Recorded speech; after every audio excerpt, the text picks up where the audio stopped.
The last part of our dates and times training, and this is really just working with data, is a section called comments. Comments are very useful, especially when you are collaborating with others on spreadsheets. Comments is not very useful if you're only going to use the spreadsheet yourself, but if you're working on sales data and you know that it's going to be saved in a shared location, or you've emailed it to someone, you can put in certain comments that allow you and the person you're sending to or receiving from in understanding the worksheet a bit better. There's two ways that you can put in comments. So let's say, for example, the sales data in December I tend to disagree with, so I would like a colleague of mine to double check the information.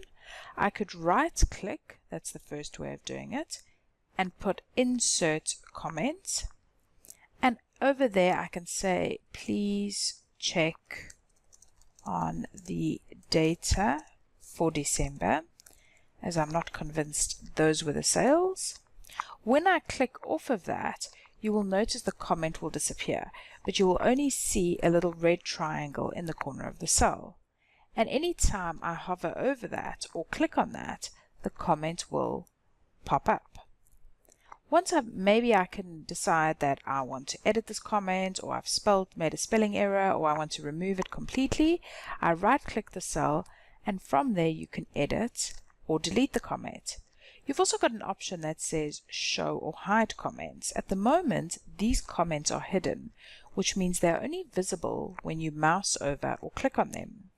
If I select show or hide comments, it means all the comments on my workbook will now remain in an open format, like this one over here.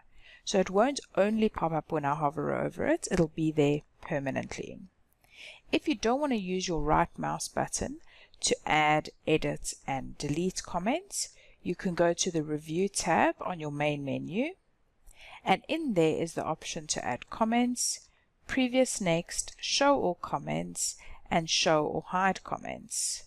Once you click on a comment, all these will become available to you.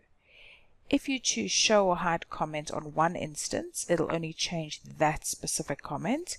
But if you've got a lot of comments in your workbook, you can choose to show all the comments, and then they will all be available as shown comments.